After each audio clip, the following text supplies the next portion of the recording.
ஐயா மாவட்ட செயலாளர் அண்ணன் திலீப் அவர்கள் சொன்னாரு, காலையில வந்து கொடி கட்ட முடியல, பேனர் வைக்க முடியல, பேனர்ல இருக்கிற தளபதியினுடைய புகைப்படத்தை வந்து கிழிக்கிறாங்க அப்படின்னு சொன்னார்ல. தமிழ்நாட்டில் இருக்கின்ற 7 கோடி மக்களுடைய இதயத்தில் இருக்கிறார் எங்க தலைவர் தளபதி அவர்கள். என்ன பண்ணுவீங்க? ஒவ்வொருடைய இதயத்தையும் போய் கிழிப்பீங்களா நீங்க? அதனால எவ்வளவு அடக்குமுறைகள், ஒடுக்குமுறைகள், நெருக்கடிகள் கொடுத்தாலும் அதை சந்திப்பதற்கு நாங்கள் தயாராக இருக்கிறோம். நாங்க சின்ன பசங்க எல்லாம் கிடையாதுங்க, சிங்க பசங்க, தளபதியின் சிங்க பசங்க.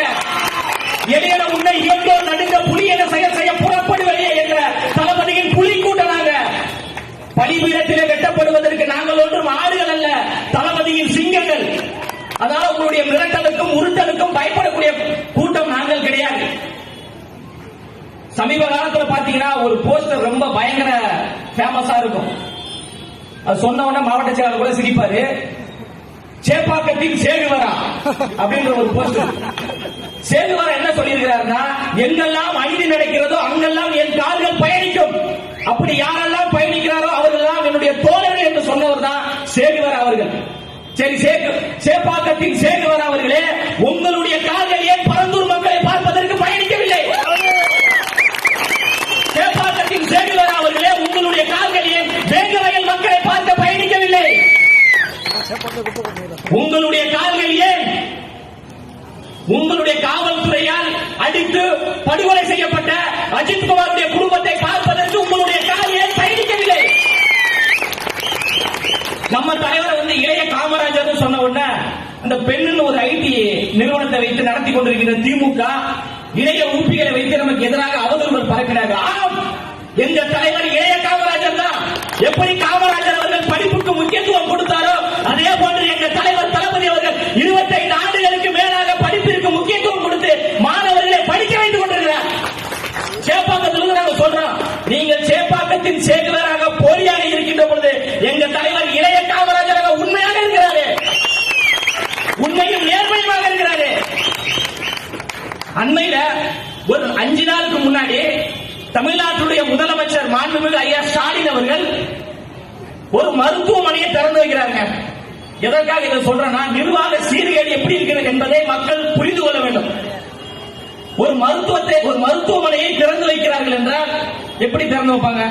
அந்த மருத்துவமனை முழுமையாக கட்டியிருந்தால் அதை திறந்து வைப்பாங்க.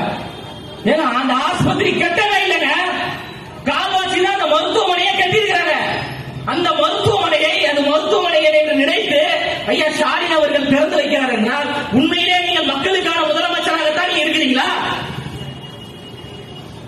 அப்ப இந்த மண்ணையும் மக்களையும் நேசிக்கக்கூடிய தலைவர் தளபதி அவர்கள் அரசியலுக்கு வருகின்ற பொழுது எங்களிடம் ஊழல் கிடையாது, எங்களால் எந்த சாதி சண்டையும் நடக்கல, எங்களால் எந்த மத சண்டையும் நடக்கல, எங்களால் எந்த ஏற்றத்தாழ்வையும் உருவாக்கல. எங்க தலைவர் மதசார்பற்ற சமூக நீதி அரசியலை முன்னெடுக்க வேண்டும் என்று உண்மையும் நேர்மையுமான ஒரு அரசியலை முன்னெடுத்துகிறார். கருத்தியலால் விமர்சிக்க முடியாதவர்கள், கோட்பாட்டால் விமர்சிக்க முடியாதவர்கள் எங்கள் மீது பிஜேபி முத்திரை. இவர்களை RSS இயக்குகிறது, இவர்களை பிஜேபி இயக்குகிறது. எங்களுடைய தலைவர் தளபதி அவர்களை இப்போது யார் இயக்குறாங்கன்னா H வினோத்தின் ஜனநாயகம் என்கிற ஒரு படத்தை இயக்குறார்.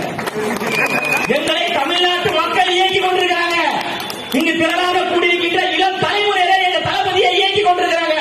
தமிழ்நாட்டுடைய தாய்மார்கள் எங்க தளபதியை இயக்கிக் கொண்டிருக்கிறாங்க. மக்களின் துணையோடு, இளைஞர்களின் படையோடு 2026 சென்ட் ஜார்ஜ் கோட்டையில் ஜோசப் விஜய் என்னும் நான் என்று கையெழுத்து போடுவது எந்த பொருளாதாரம் தடுக்க முடியாது. நீங்க எத்தனை கூட்டணியை வைத்து வந்தாலும் சரி, மக்களோடு கூட்டணி வைத்திருக்கின்ற மக்கள் தலைவர் எங்க வெற்றி தலைவர் தளபதி அவர்கள். யாரை பார்த்து பிஜேபி பெற்றீங்க? நேற்று எங்க தலைவர் கொட்டார மண்டையில எல்லாத்தையும் பிஜேபி கூட்டணி கிடையாது. பிஜேபி என்பது பிளவுவாத கட்சி. பிஜேபி என்பது மதத்தை வைத்து, சாதியை வைத்து மக்களை பிளவுபடுத்தக்கூடிய ஒரு கட்சி. பொதுச் செயலாளர் அவர்கள் கோபித்துக் கொள்ளாமல் இருந்தால் ஒரு வசனத்தை நான் சொல்றேன்.